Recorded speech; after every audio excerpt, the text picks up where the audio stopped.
Hi, very good morning, everyone. I'll be presenting on behalf of the cardiothoracic surgery unit. So for the last 6 months, audit from July to December last year. So this is the outline of my presentation.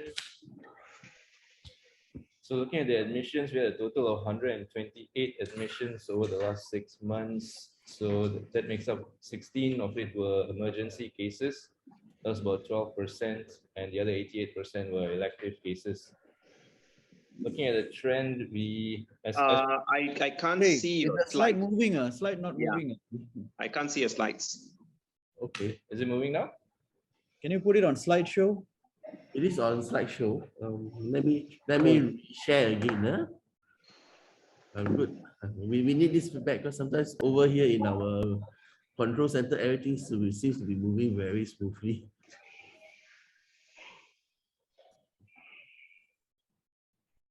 Still not on slideshow yet.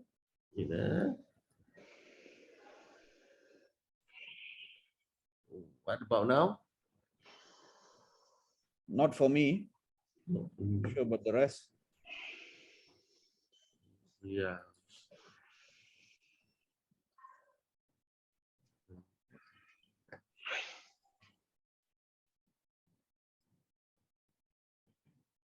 Close it and share again.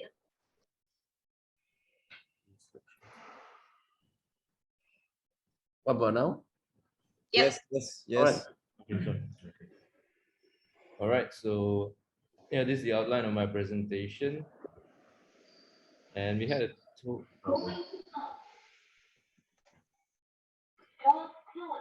we had a total of 128 admissions, and 16 of which were emergency cases that made up about 12%, and the other 88 were elective. So looking at the trend as per other units, we had a dip in the early part of last year, and also we managed to pick up slightly towards the second half of the year. And looking at our length of stay, half of our patients stayed less than 4 days, and another 46% stayed between 4 to 14 days. And we had about 5 patients staying more than 14 days. Our average length of stay is between 5 to 6 days, whereby they get admitted 2 days prior to the surgery and then stay about 3 days in CICU to recover, and another 1 or 2 days in the ward prior to getting discharged. So looking at the operation caseload, so total 126 operations done, and 16 were emergency cases, and 110 were electives. And moving on to the case mix, 20% of the cases were thoracic cases, and we had another 80% were cardiac and aortic cases. So I'll go into detail further about the flagship and the common surgeries done. Looking at the run-of-the-mill procedures, we had a total of 60 CABGs, which were half of the cases done, and 11 lobectomies and oncological wedge resections. So these were the commonly done procedures. And looking at the flagship procedures for cardiac and aortic, we had 2 minimally invasive valve surgeries, 3 grown-up congenital heart disease corrections, 5 off-pump bypasses, 2 minimally invasive CABGs, and 1 frozen elephant trunk aortic procedure.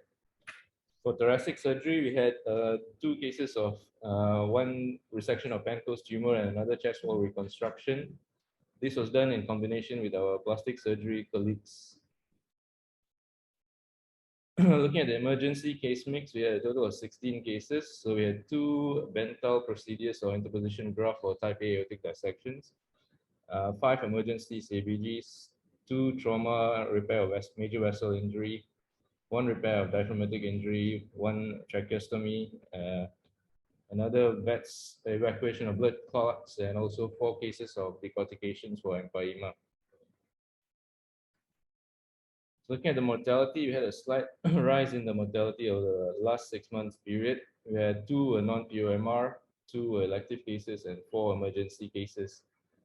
This would probably be attributed to our limited OT list. So we had to select the number of cases that were done, and the patients were eventually a bit sicker, where they were in NYHA class 3 to 4, and also they had lots of other comorbidities such as ESRF and medical comorbidities. So this reflected in the higher percentage of mortality, although the denominator is a bit small. Looking at CABG specific mortalities, we had two mortalities, whereby the mean calculated mortality risk using the Euroscore 2 was 6%.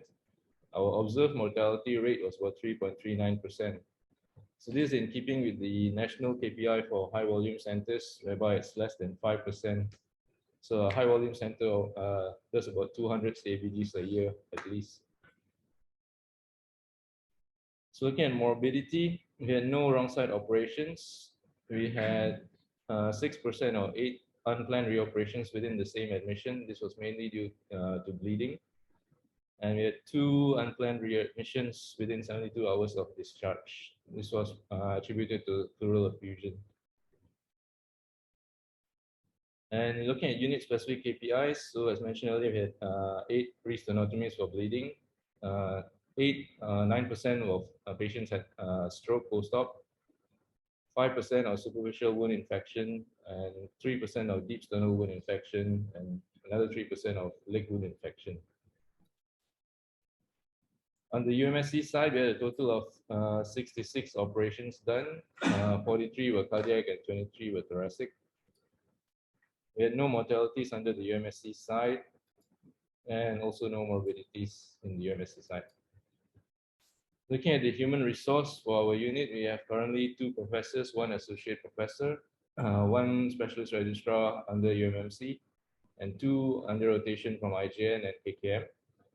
And currently 6 service MOs under UMMC and 3 rotational under UITM Masters of Cardiothoracic Surgery program.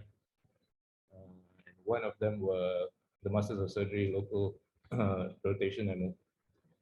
We've also 3 house officers under us. Looking at publications, we had a total of 10 publications the last 6 months period, and all were in ISI index journals. So these are the list of publications. Okay. For research collaborations, we have had 2 international research collaborations. One is under the Canadian study group, and another is a lung cancer study group. And local project collaborations, we have 2. One is with the Faculty of Engineering, and also the other one is a Mechanical Engineering faculty under Prof. Sivakumar. Research grants, we have 1 AstraZeneca International Study grant for the lung cancer study. And we have 1 master's student under the mentorship of Prof. Raja Amin and also Prof. Sivakumar. Looking at the national and international education activities in the last 6 months, we were the national lead for the National Curriculum Writing Group for Cardiothoracic Surgery. We're also the National Training Center for the MBCTS Parallel program and also the UITM Master's Doctorate program. We organized a couple of workshops, 2 valve surgery workshops and 1 off-pump bypass surgery workshops.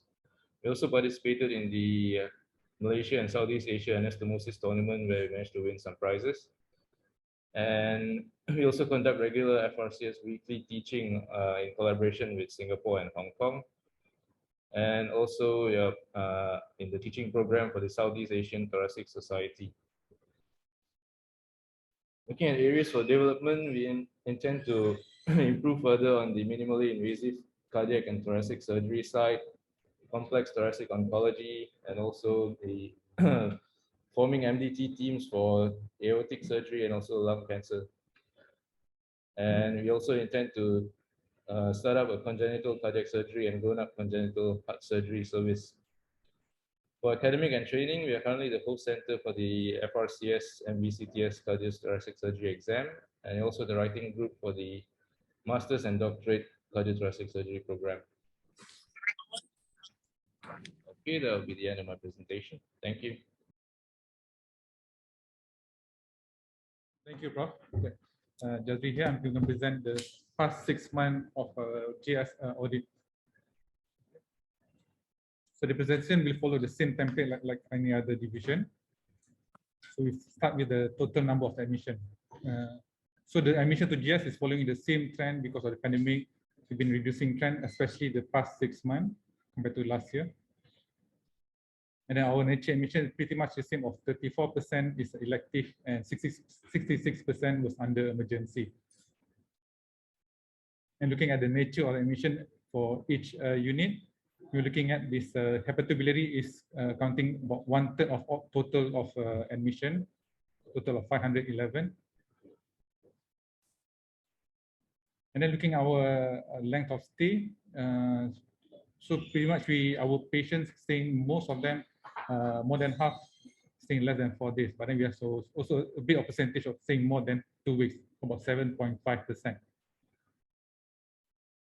So looking at the distribution for the past few years, it's pretty much follow the same trend of mostly almost half less than 4 days and a bit of about 7% more than 14 days. Okay, looking at number of surgery, so last year mean that it's been worse for the past 7 years. Okay, we're looking at this especially in July, December last year. We should looking at this our list. Usually we'll have about 3 lists for daycare every week and about 8 main OT lists. But then for the past 6 months, from July until October, we only have about 6 lists a week in main OT and no GA list in daycare. We only have the full list at the end of in December, in November and December. Okay, looking at our percentage in the elective and emergency, so we're able to achieve about almost 60% of our all surgeries are done under elective and about 40% is under emergency. And looking at the nature of surgery, vascular is being contributing about almost 30% of our total surgery, about 258. It's mainly it's not affected to vascular because vascular able to do surgery. All these local cases can be done under LA in minor OT or there's 1 daycare list once every 2 weeks. Okay, looking at this flagship operation, breast able to achieve almost 30% of a total operations done as a flagship operation. And then looking at the common run of the mill, so breast about 72% was the common run of the mill, colorectal 35%, endocrine mostly 95.5%, HPB 63%, upper GI 28%, and vascular about 64%. Looking at our mortality for the past 3 years, so looking at this July, December 2021, we're able to achieve our KPI with our non-POMR about 4.8%, POMR elective only 0.6%, and POMR emergency about 7%. And looking at the general morbidity, we achieve our KPI for each of the category: wrong side operation, unplanned readmission, and also unplanned reoperation. Was all less than 1%. Okay, looking at these KPIs for each unit. So breast, all subdivision of GS units achieve their KPIs. Looking at breast is looking at the SSI and also adherence to breast surgery, all less than 10% and more than 90%. Colorectal was the same. Leak is 0%, and SSI was less than 15%. Okay, endocrine also didn't have any recurrent laryngeal nerve injury.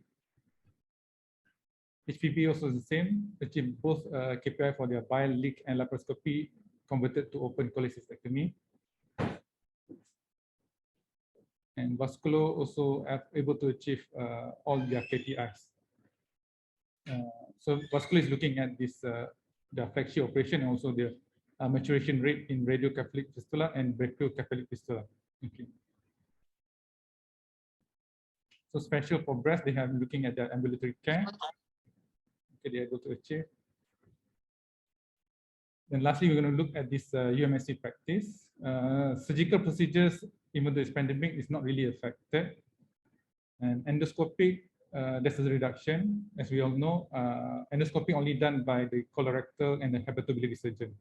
And then there's a, in July, December, there's a less consultant. Looking at our current clinical manpower. So at the moment we have 14 consultants with 4 specialists of fellow. One was from KKM, and we have 2 upper GI visiting consultants. Looking at this achievement for each unit, I'm just going to give a brief.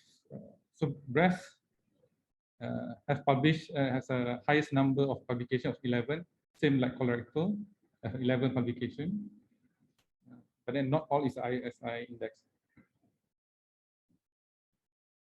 They have their all workshops and grants.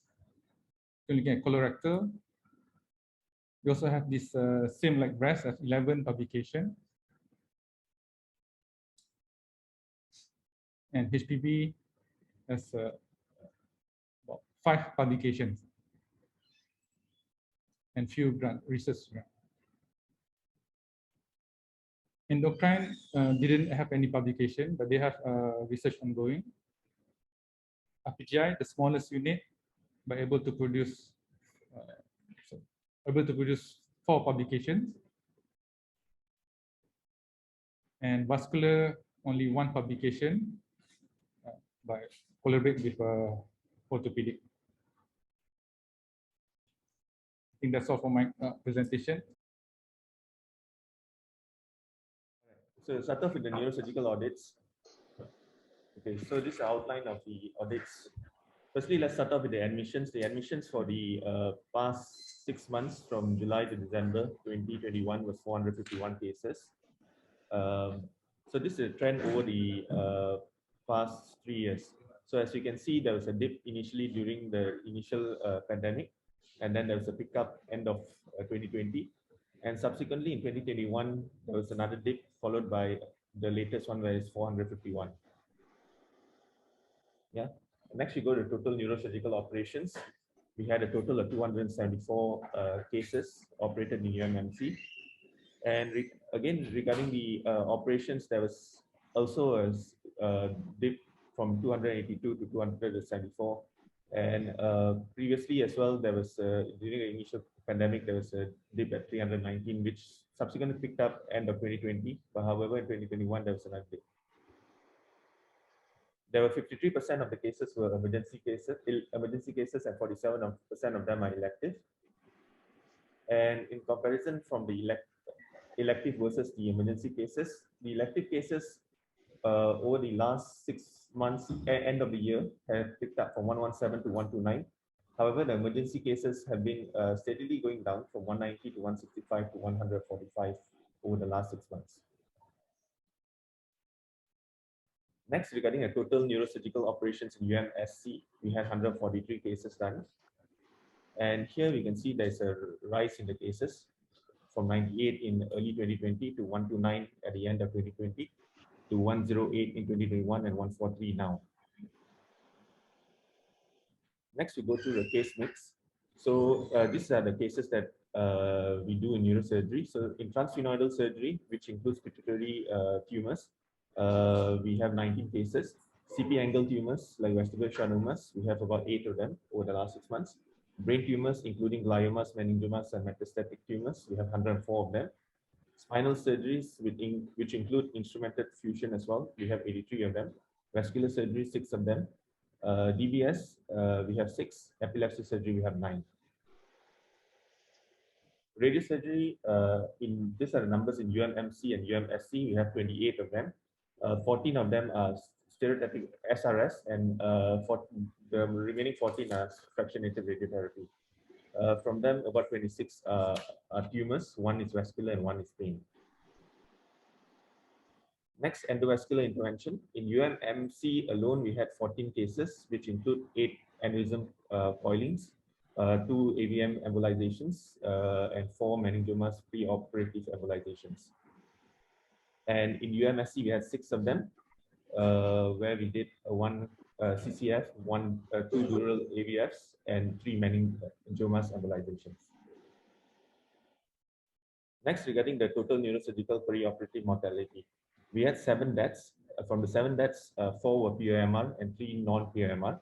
In the elective, we had 1 death and emergency 3. So for our rate is 0.36% in elective and 1.09 in emergency, which is below our standards. Next, regarding morbidity, unplanned readmission within 72 hours of discharge. This happens if the patient comes in with post-operative seizures or complications such as that. We had 1 of them in December last year. Wrong side surgery, 0. Unplanned reoperation within the same admission, we had 5 of them. This includes unexpected hematoma formation in the operative site or hydrocephalus which needs EVD insertions. Length of stay in neuro ICU, we had 4. This is patients that have stayed more than 1 month in neuro ICU. So we had 4 of them. This can be contributed sometimes to the lack of space in the wards when we want to transfer the patient out from neuro ICU. SSI rate, we had 274 cases operated, as mentioned earlier. There are 2 of them who developed SSI, which gives us a 0.7% rate of infection. EVD infection rate, we had 34 EVDs done and 3 infections. So this is a 5.5% infected EVD rate. This is probably a bit on, we are aiming for about 5% because of the lack of number of EVDs done over the last 6 months. So these last 3 cases have been exaggerated. Sorry, it's 2 actually. It's 2. Yeah. So, but it still gives us a 5.5%. Regarding the staff development, we have 8 of us currently, 3 professors, 3 associate professors, and a number of 8 trainees and 1 service MO. And neurosurgical activities, we had our master's exam in November last year, our third master's intake in December 2021, and we had numerous online webinars done.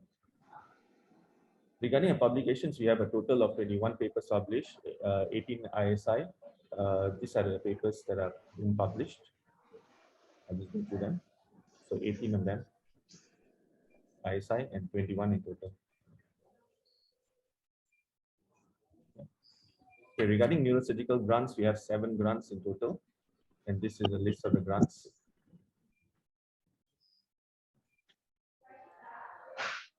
And justification for areas of development, we are hoping for the neurosurgical ward and HTU in 5UB, which we hope to be done over the next year. Thank you.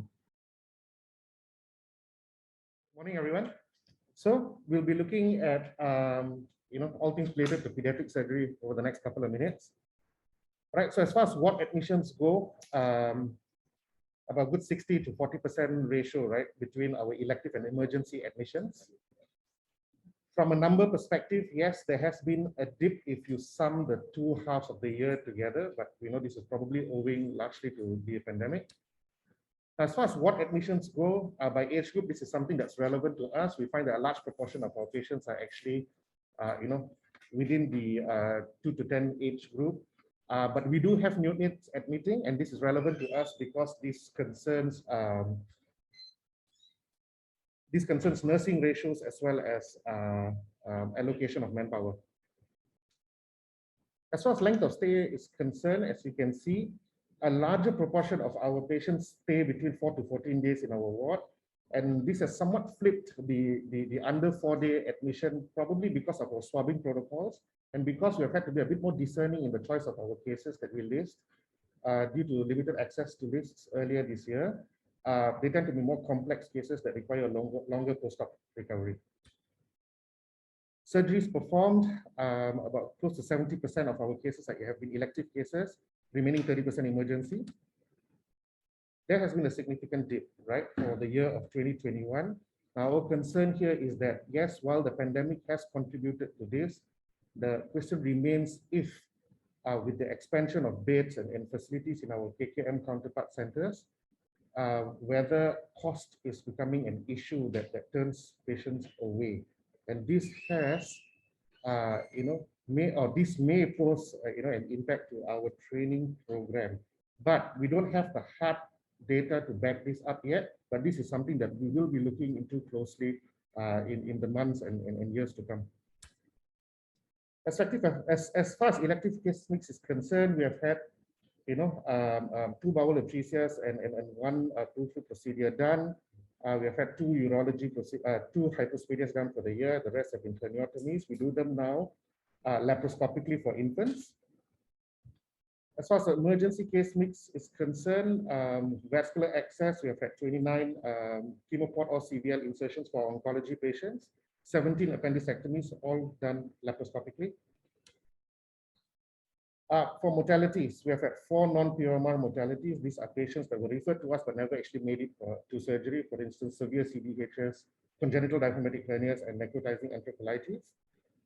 We had 2 POMR emergencies. One was a malrotation volvulus that had a short gut, and the other was a congenital diaphragmatic hernia that was operated on. The mortality rates are well within our national KKM KPI, which is less than 5% for emergency surgery and less than 1% for elective surgery. Okay. As far as morbidities are concerned, we had 0 wrong side operations. We had 1 unplanned readmission that was a non-operatively managed appendicitis that returned within the 3-day mark. Our second KPI is successful pneumatic reduction of intersusception. This is something we do slightly differently. It reduces our dependence on the radiology service because we do this reduction ourselves. We're happy to report that all our attempts at the reduction of intersusceptions have been successful. Not exactly the crown jewel of our service, but yeah, 2 surgeries in UMSC over the last 6 months. Now, despite the forced downtime, we have kept ourselves busy. We have put out about close to 13 papers. Not all may have been indexed by ISI yet, but out of these 13, I think 12 are ISI papers, 1 Scopus. We have 4 grants, 3 of them international industrial and 1 local grant. And we have several collaborations internationally with our colleagues in Singapore. As far as division activities concerned, we have our weekly scheduled pathology, CPC, radiology conferences, journal club. On top of that, we have been actively involved in teaching and training related activities with a specific focus on training the trainers this year round, for our pediatric surgery program. As far as future developments are concerned, we look to expand our clinical service and spectrum of patients in the fields of, pediatric surgery subspecialties such as urology, oncology, and minimal invasive surgery.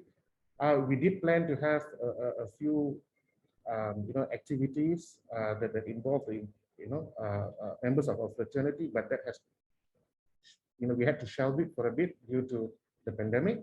But other than that, we have, the bowel management and urotherapy services have picked up. And as far as our postgraduate supervision is concerned and distribution of workforce, we have a total of 3 consultants in active service now, 1 on study leave. And these are the number of candidates we supervise. With that, thank you.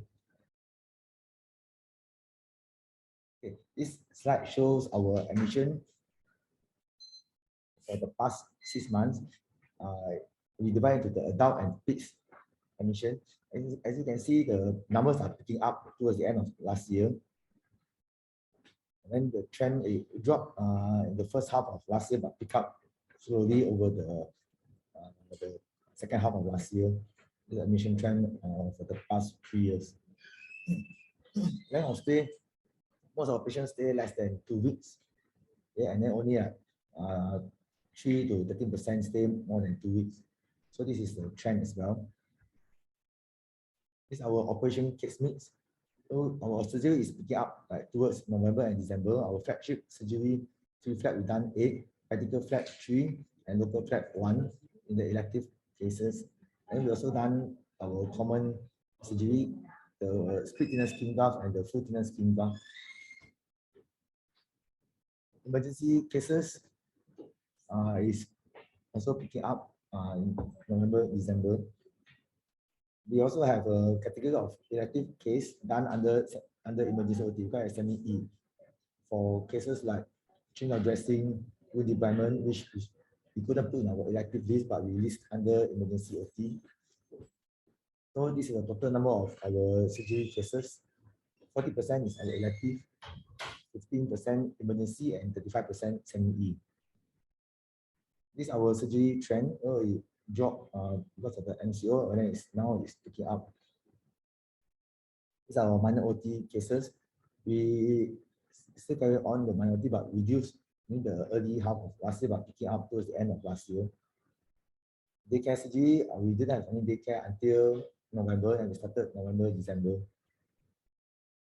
So we did like skull revision, split skin graft, fitting skin graft, and also others. Our plastic clinic cases, okay, also I think same as all other division, is picking up towards the end of last year. We have more walk-in cases, more than half, 57% walk-in cases. We also have plastic dressing clinic, which we run on Monday, Wednesday, and Friday morning. Also, more than half, 55% are walk-in cases. We did not have any mortality for the past 6 months. Mobility, we have 4 unplanned return to OT for flat operation, flat development, and 3 unplanned readmission within 20 days following discharge. So total 7. We didn't have any wrong side operation. For our 2 specific KPI, we had 2 infection for flat and also 2 exploration for ischemia. Out of the exploration for ischemia, 1 failed. So 1 out of 8, we have a flat failure rate of 12.5%. So this one comparison, we do not have a national KPI, but internationally we have a reference from a published paper at Liverpool, 7%. So we are a bit low. Our EMS surgery also has been reduced early part of last year, but picking up towards the end of last year, November, December. We divided into the main OT and DSSU. So most of our cases are done under daycare, the DSSU. Only a small number under the main OT. We did not have any EMSC mortality. Also no EMSC mobility. Our clinical staff remains the same. 1 senior consultant, 1 consultant, 1 senior lecturer, 1 clinical specialist. But at the moment also we are short of staff because only left 2 of us, or the other 2 on study leave. We just started last month study leave. So we are short of staff as well. We have key areas for division development. We have burn unit already approved by the hospital, but it was postponed because of MCO. And we also have a plastic ward so that we can isolate each patient to reduce the infection rate. We have a plastic dressing clinic with a dedicated staff nurse follow plastic team and follow up patients. We also have training from master in plastic surgery come to for attachment in our unit. We have the more elective OT time to shorten our waiting list, less emergency surgery and less semi-emergency cases. We have more staff. We carry out workshop, webinar. We had national fab course in collaboration with Salamanca. We had 2 publications last year, 1 by me and 1 by Prof. Alizan. 1 is ISI, 1 is Scopus. We have 1 grant under Prof. Alizan. We are assisting as well. Thank you. Morning, everyone. I'll be presenting the audit for Division of Urology for the last 6 months of 2021, July to December. This will be the outline of my presentation today.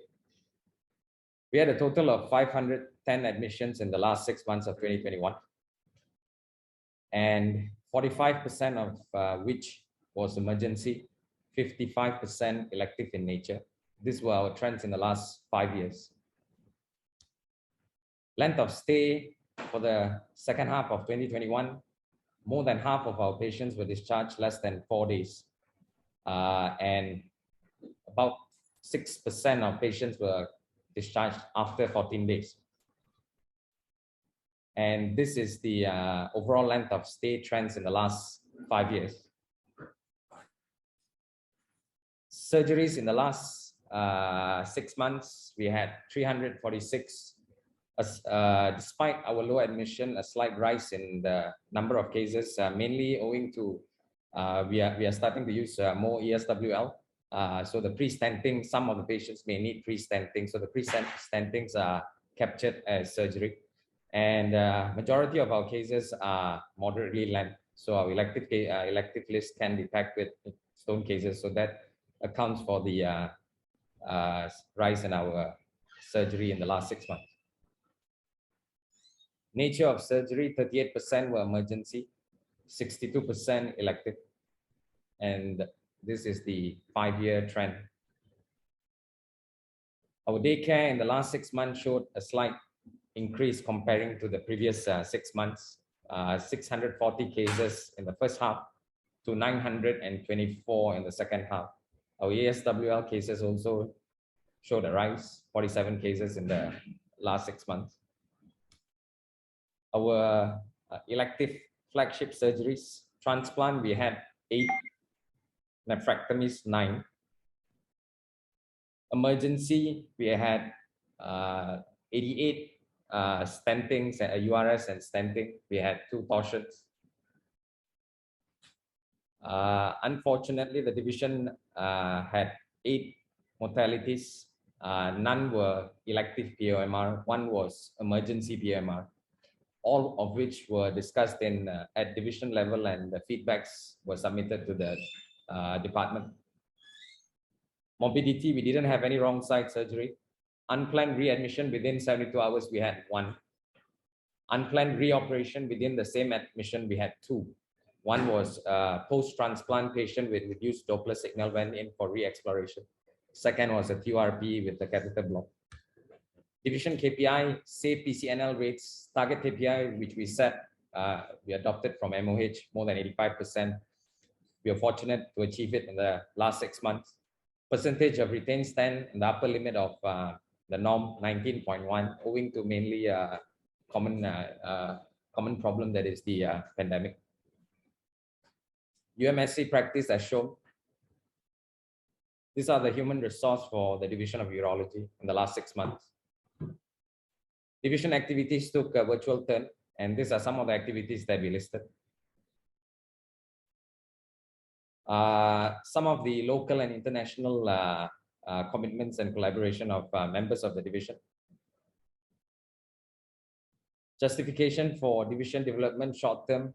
We are in the works of developing transperineal services.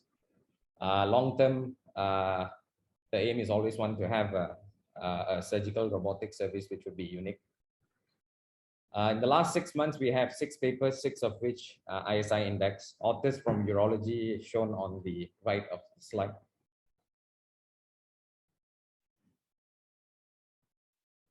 We hold a total of 14 grants.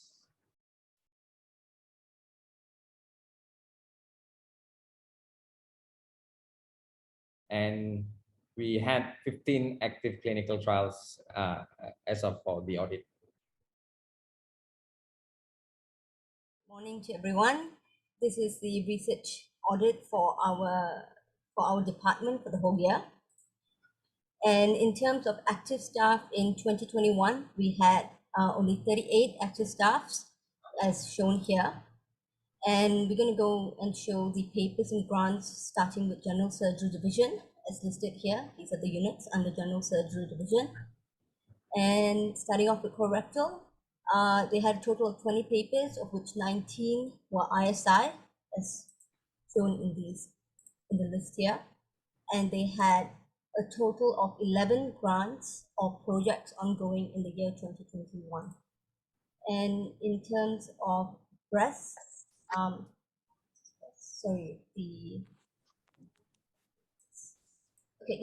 in terms of hepatobiliary, they had 17 papers, of which 14 were ISI, as shown here. And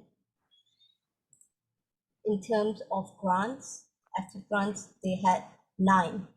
And in terms of endocrine, they had 1. I think these were also presented in the other division meetings, so I'm going through it as quickly as possible so I can show you the summary at the end. In terms of endocrine, they had 1 grant and 1 ISI paper. In terms of upper GI, they had a total of 8 ISI papers.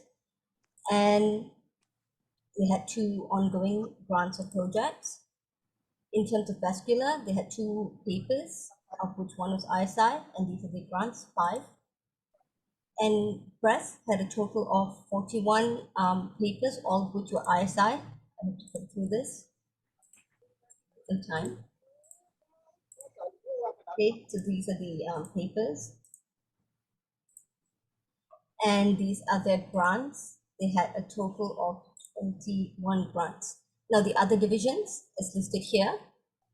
Okay, we have urology, which had 24 papers, of which 22 were ISI.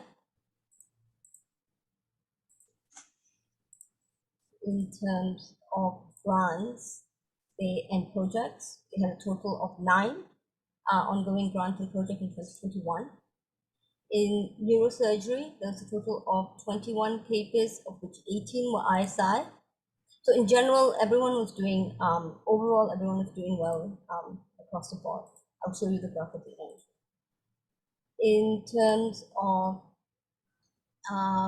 grants, there was a total of 7 under neurosurgery. Peak surgery had a total of 9 papers, of which 7 were ISI. And these are their grants. They had a total of, they had a total of 13 ongoing grants in 2021. Cardiothoracic had a total of 8 papers, as shown here.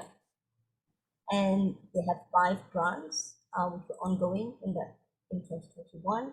Plastic had 3 papers, of which 1 was ISI, 1 was Scopus, and 1 was an index in other forms.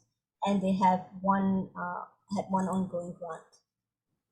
So what about showing? It's summarized in this graph here. I would like to thank Fazida. She's going to do all the groundwork of this. So in terms of active staff, we had 38. And in terms of, so this 105 publications, there is overlaps between work done across between divisions. So this 105 does not include the overlaps, but they do include papers which were accepted in 2021. But however, according to DoS and so forth, those it may not pick up. So you'll see that if you see the overall end of 30 December, it shows that we have 60 ISI papers, but that's because some of it will probably only come into 2022 because the accepted papers are not indexed by WAS until maybe 6 months later. So in terms of a trend from 2019 till now, 2021, we have been showing increase in the number of ISI papers, and that's very, very good news. And mainly, if you see, I think it's generally everyone has been maintaining their trend, and especially GS has kind of doubled in papers. So thank you for that. And I would say, please keep up the good work. We would like to thank the top academic staff in the department in terms of contributing, Prof. Aisha, Prof. April, and Prof. C. There were others who had published 10 to 8 papers as well. We went with the top 3. And next is in terms of research activities done by the unit, as listed here. This is in conjunction with the postgraduate committee as well. So we'd like to thank the committee for allowing us to run these workshops. And in terms of participants for these events are listed here, which will show it being all online. We do get good numbers. Some information from research office, which we would like to share. So, so I think overall, as a faculty, we did achieve 100%. In terms of trend over the months, the papers went up. And in terms of departments, it's shown here, surgery, as I said, so the target is 64, as recorded by WAS is 60, but we did actually have 105 papers, so we would just like to highlight that as a point. Some other information, FRGS has started. I hope, we believe people have applied, but we can't apply any new applications, but hopefully everyone who has applied are following the deadlines as set. In terms of other funding, if you weren't able to submit anything in terms of FRGS, there are other kinds of funds as listed down here. This one's closed yesterday. So there are other grants which you can try for. Please look into it. And we would like to highlight about JUMED, which is our Faculty of Medicine journal. It is already Scopus Index, and we have put in, the reason I'm bringing this up, and it's also because Prof. Warren had suggested to bring this up. I'm one of the editors, and so it's honored in this journal. We were invited about 2 years to a year ago, and we are already putting it into for ISI indexing, so eventually it will be ISI. If it's not by this year, definitely by next. So please consider trying to submit some work to this particular journal. Next, in terms of that, we'd like to thank Jasmine for coordinating the information for this. She is on leave, so we are going to present on her behalf. The current lab users between January to December last year are listed here. There were a total of 9 users. A new equipment was bought last year, as shown here, and from that, of which the balance of the funds was just above 19,000. We did make an income of 20,000 last year, but with the equipment which we had to purchase and so forth, there was more expenditure than, but it was needed to replace that particular equipment. Hence, we had to buy so that we don't overspend on maintaining our own equipment. In terms of the new equipment was bought. So dia cover on call sampai Mashita. So in terms of since we bought the new equipment, training was conducted. There was a total of 902 participants. However, we had about 11 participants from UM, but there was a total of 108 participants from outside who attended this online training workshop for the equipment. The feedback was positive, as shown here. And this is the people who contribute towards this audit. And we'd like to, as I mentioned, we'd like to thank Azida. She was the main one who coordinated the collection of this data with everybody else. That's it. Good morning to all professors, doctors, and matron over there. I'm Assistant Nohati presenting Audit Surgical Department from OT side. The period from July, December to December 2021. Okay, my slide go through with the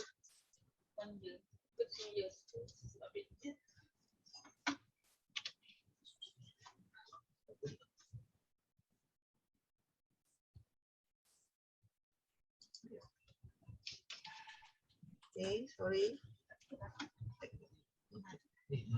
Okay. So this is elective cases that we did from July to December. From the screen, cardiothoracic total number cases is 98 for general surgery neuro, 129.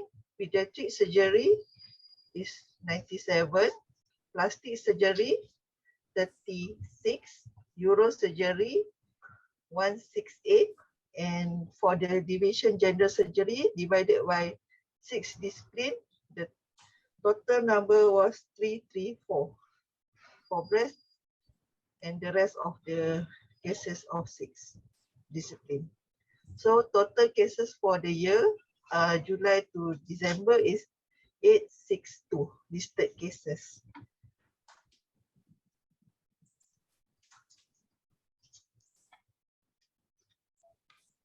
This is the graph to show the elective cases half past year.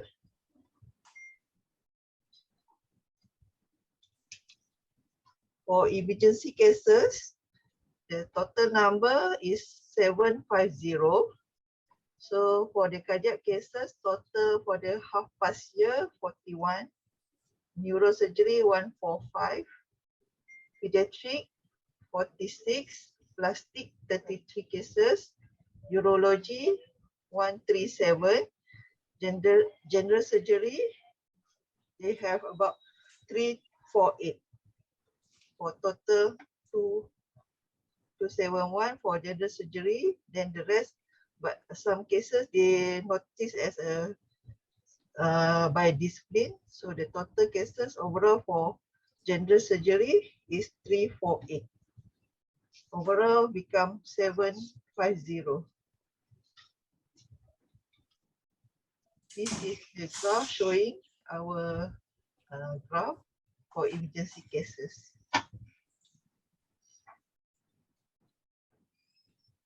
For time being, our OT trauma already open, but no listing cases over there.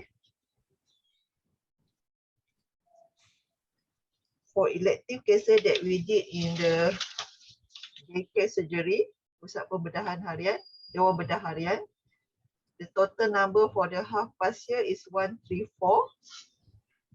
This is the discipline that we did over there.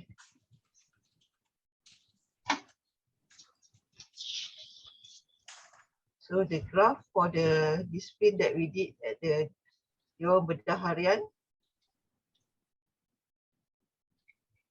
So for procedure that we did in bilik procedure khas, for general surgery, all discipline we capture, there is 3 to 6 cases.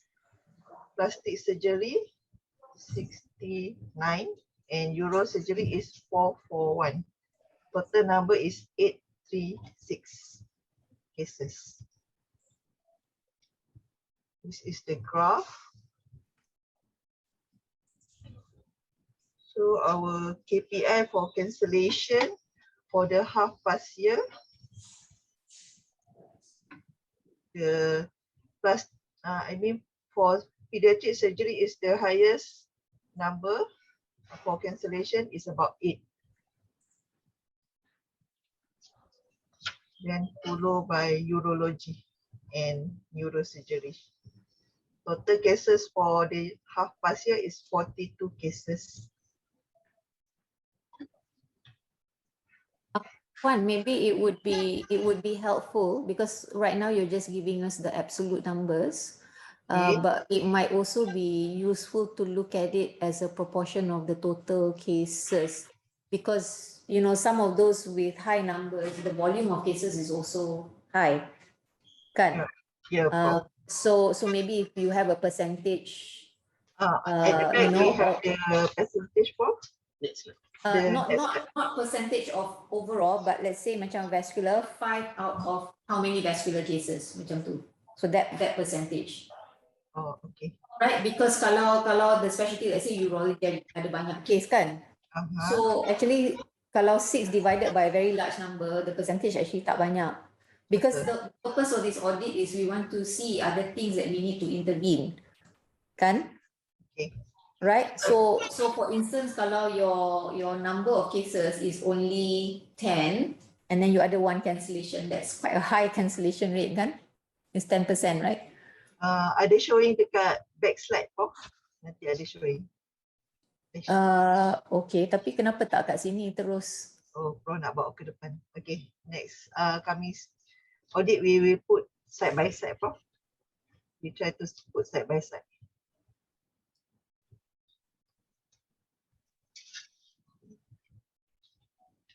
This one, Prof, actually, from the total listed cases for the half past year and numbering of the cancellation. Also the percentage. So from here, we for the listed cases, we saw that vascular is the highest cancellation, Prof. 10.4%. So yeah, I think just satukan lah dalam satu slide, because it's nice to see the absolute numbers with the kan, because otherwise it's just repetition in a way. It's like 2 slides when you could actually tell it in 1 slide. Okay, Prof. I think we will bring for the next presentation accordingly, Prof. Okay, thanks for the info comment. We start just now. So we go through the causes for the cancellation. Actually, most of the cancellation cases is faktor pesakit tidak sihat. So there is a 22 patient under pesakit tidak sihat or not fit for op. Then 2 cases patient refuse op actually. So for the faktor tiada masa pembedahan, there is about 11 patient cancer, faktor darah 1, and ICU backup is about 5. And for the PITS, there is cancellation because no aircon at the PITS OT site. But we try to shift the case all to Menara Selatan, but there is an issue, surgeon refused to move to Menara Selatan.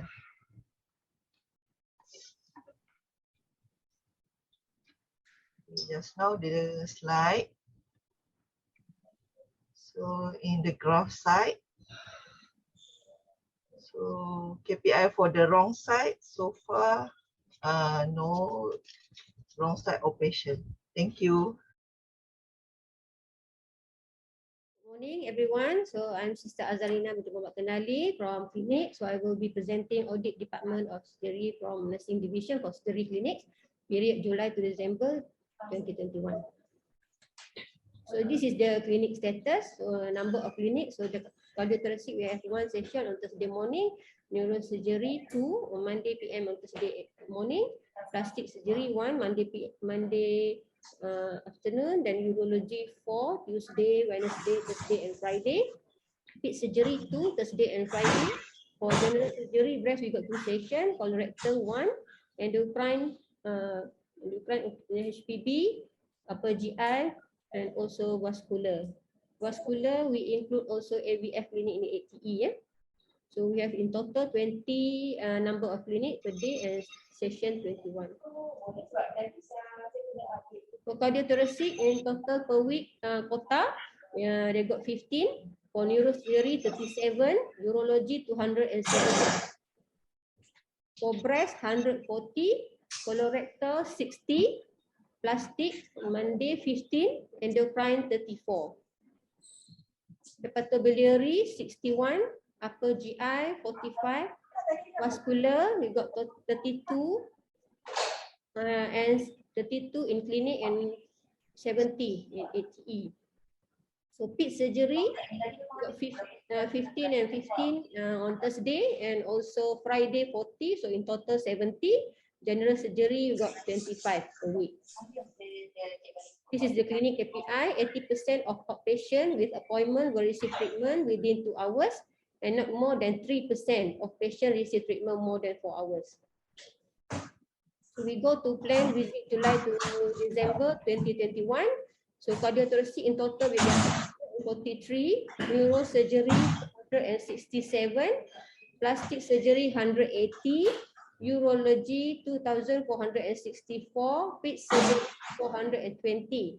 So for breast in general surgery division 1,429, colorectal 683, endocrine 457, HPB 690, upper GI 326 and vascular 1,160. Total for general surgery is 4,678 and grand total is 8,448.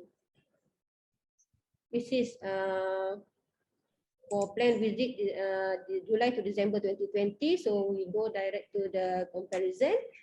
CTS, neurosurgical also increase number, plastic increase, urology a bit decrease number of visit. So breast almost the same, colorectal a bit increase, ECS almost the same, HPP a bit down, then UGI and also vascular. This is comparison for the whole year from January to December 2020 and 2021.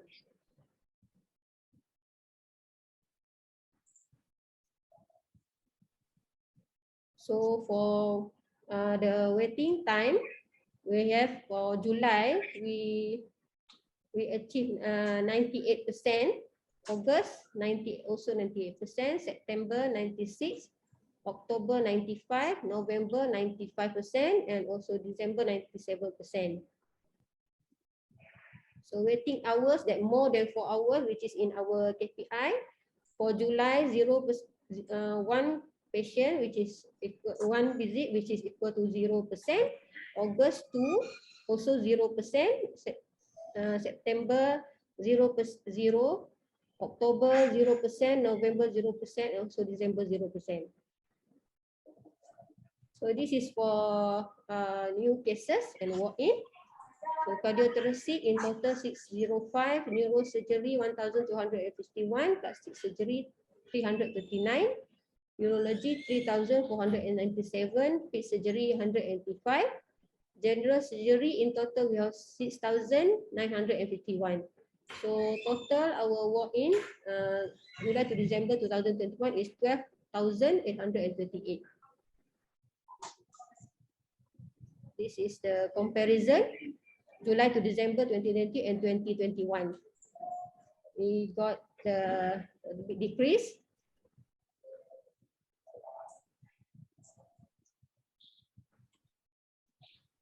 This is unplanned 2020 to 2021 from January to December. Overall is urology and breast increase, neurosurgical increase visit, except for vascular lah. Big me there. So for unplanned waiting time, July to December 2021, July we managed to reach 89%, August 95%, September 84%, October 66%, November 72%, and December 79%. So for information, no KPI set by UMMC for unplanned and walk-in patient yet lah. Dah usir lah tu, boleh dia. So admission for July to December from clinic to the ward lah. Cardiothoracic total 17, neurosurgery 33, plastic surgery 2, urology 23. General surgery for breast, we got 12 admission, colorectal 47, endocrine, no admission, HPB 41, upper GI 7, vascular 31. Total for JS is 1,038, 138, sorry. So the grand total admission July to December from clinic to the ward is 213. This is 2021.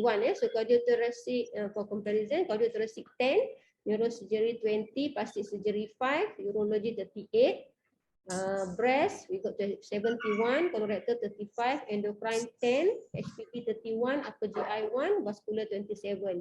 Total GS is 175 and a little bit increase lah from 2021 to 2020.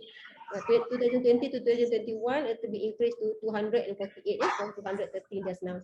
So that's all from clinic. Okay, good morning everyone. I'm Sister Nur Shazana from Ward 7U. We represent surgical wards. We present today on report on pressure injury and unplanned extubation in surgical unit. So this is the number of patient that develop pressure injury. We have one patient on September in neuro ICU, 4 patient, 4/20 bedridden patient in neuro ICU on September. On October, 1/25 bedridden patient in 7U, and November, one cases in 7U and 1 cases in neuro ICU.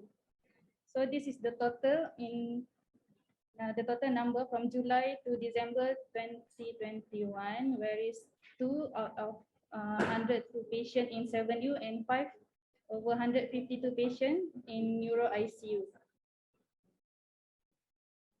So this is KPI pressure injury for 5UB on neuro ICU, where there is an increase in July to December above the KPI, which is KPI is 3%. So for July to December 2021, in neuro ICU, 3.28% that develop pressure injury. So the incidence rate of pressure injury in surgical unit for all surgical ward we achieved the KPI, where is only 1.45% in July to December 2021. So there is factors, which is mechanical ventilation, impact circulation, dialysis, long surgery, low protein, and too unstable to turn. Impact circulation is direct result in reduced tissue oxygenation with other associated medical treatment and diagnosis impacting on circulation, included diabetes, vascular disease, and inotropes. Too unstable to turn, whereas neurosurgical patient on cerebral protection for 7 to 2 hours, turning will impose high risk of increased ICP. Low albumin and protein increasing likelihood of pressure injury, and mechanical ventilation developing pressure injury in 48 hours. So the prevention initiative, we have refer methods in 7U5, 9TT1, 7TT, we have 3, 7TE, we have 1, and Neuro ICU and CICU, we have refer methods in every bed. So Linovera spray as skin barrier to prevent the pressure injury. Itinus, doing daily round to review wound and all high-risk patients developing pressure injury in all general surgical wards. So this QRT project in neurosurgical, neuro ICU or 5UB, pilot study reducing pressure injury in ICU and 5UB using CRIM started in June 2019 in July 2021 by nursing ICU and neuro ICU team. Inclusion criteria is new admission on cerebral protection and length of stay more than 5 days. So the result from this QRT project is skin barrier proven in reducing pressure injury among critical ill patients.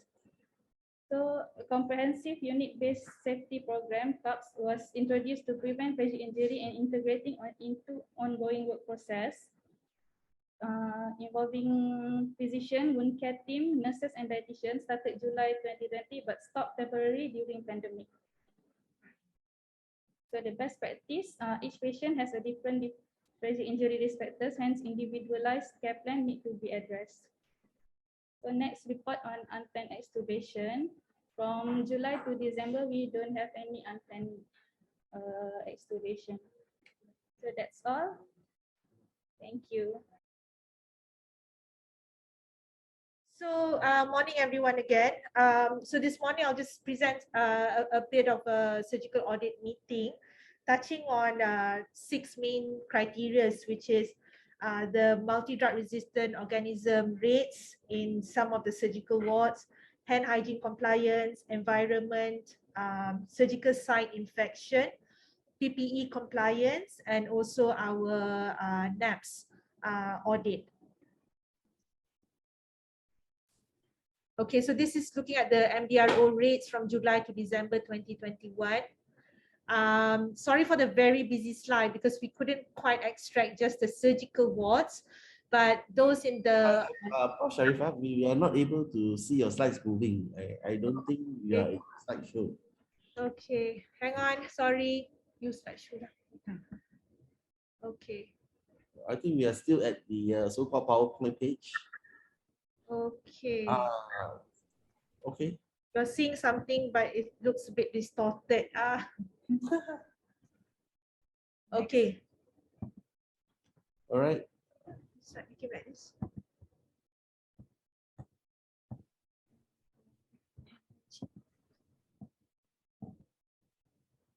Okay.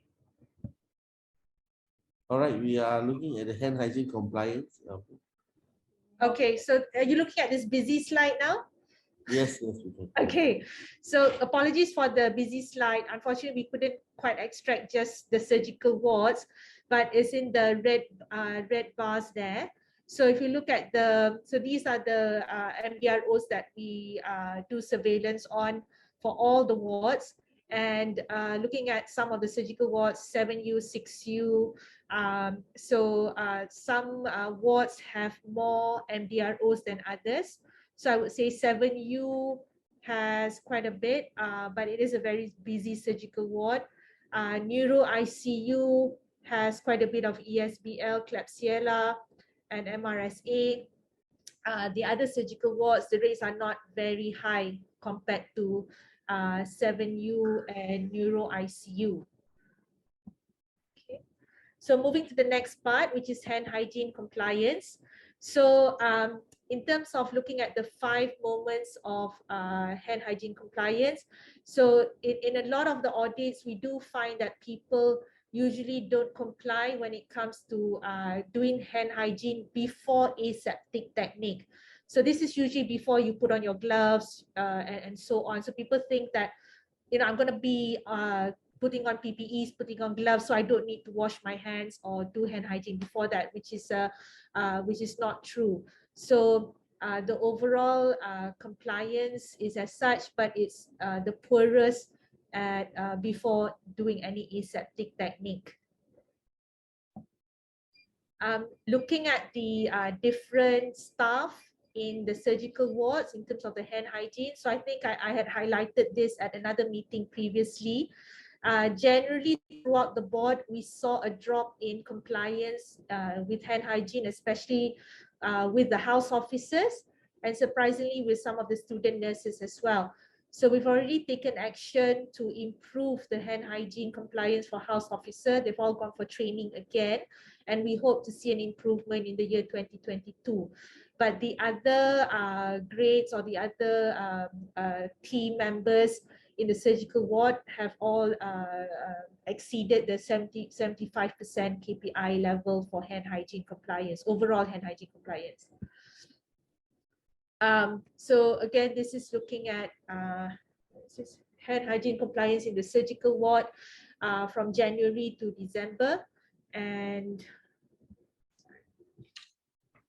so the compliance rates has dipped a little bit in the middle of May, June, and has improved a bit in July, but towards the end of the year, it went down again. So I think, this was the time during the peak of COVID. Maybe people were not very, were so tied up with other things that, forgot to do proper hand hygiene. But we need to improve this up to the KPI of more than 75%. So next would be environment report from July to December. So we look at how the cleaners and the PPKs clean your wards.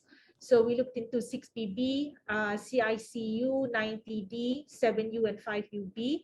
So it's empty here because we didn't do an audit, because at that point 7U and 5UB were COVID wards.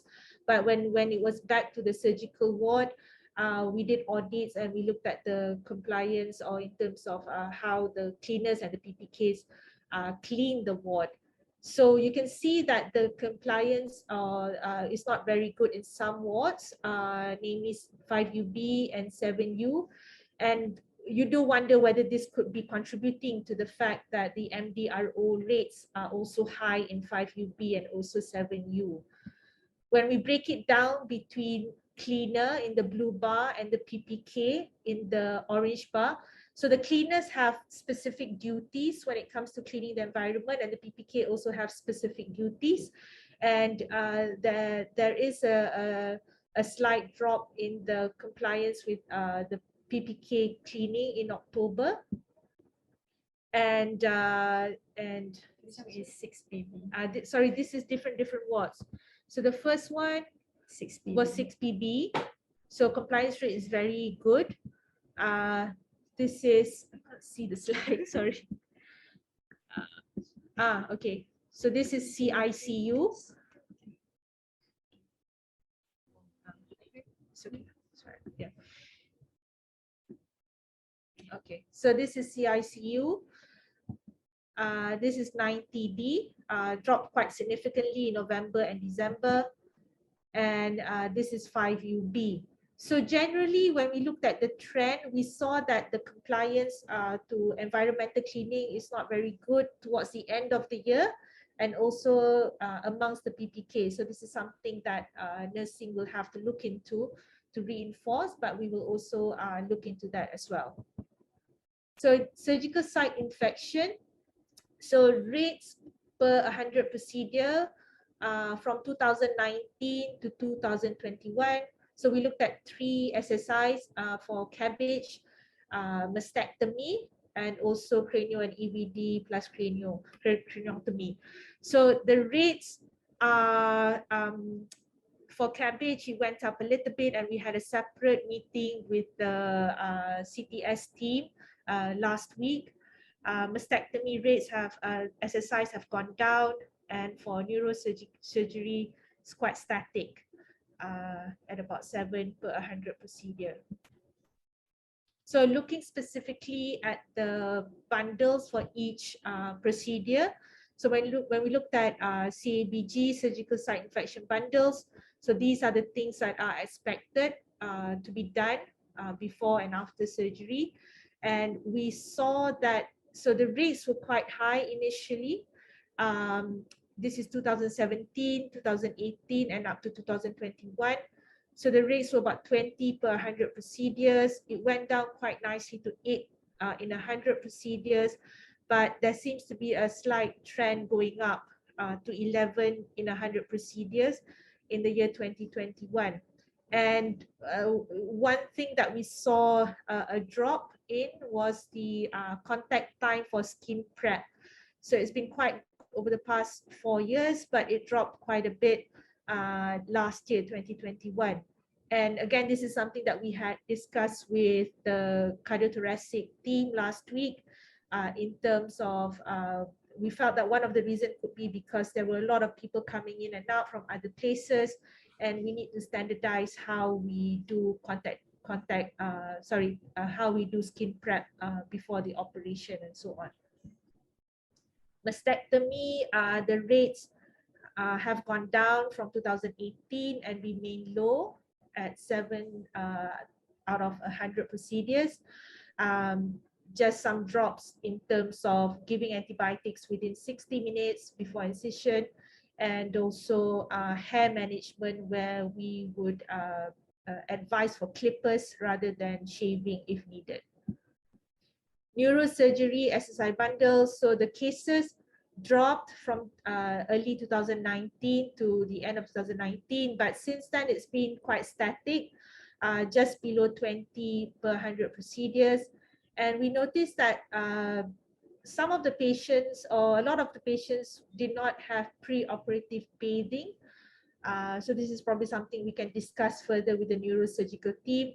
And again, the contact time for skin preparation is also quite low, and antibiotic prophylaxis within 60 minutes before incision was also quite low. So PPE compliance. So the rate of compliance of PPE used by surgical department has actually dropped quite a bit from September onwards.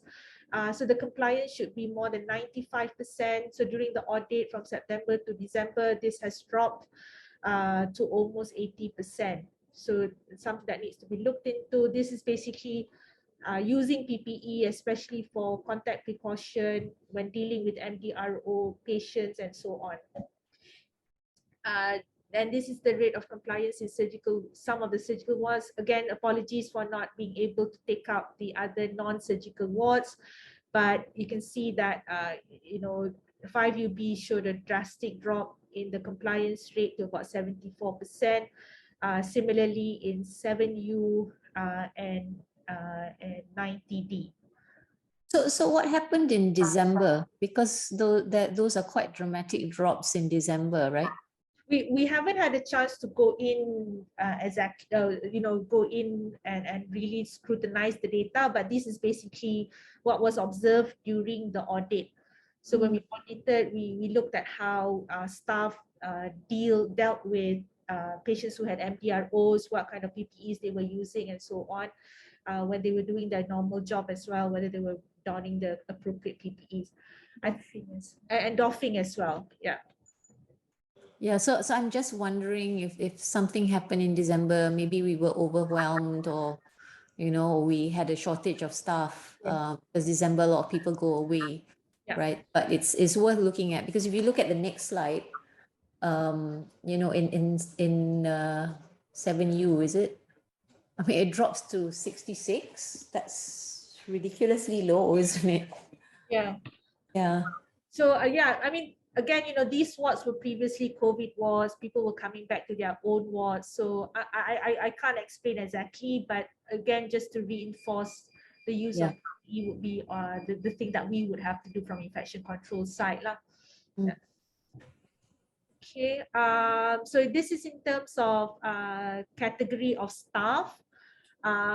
So, again, generally, the compliance was not very good in October, November, December, especially in October, for some reason, the consultant that was audited or the lecturer that was audited, compliance was very low there.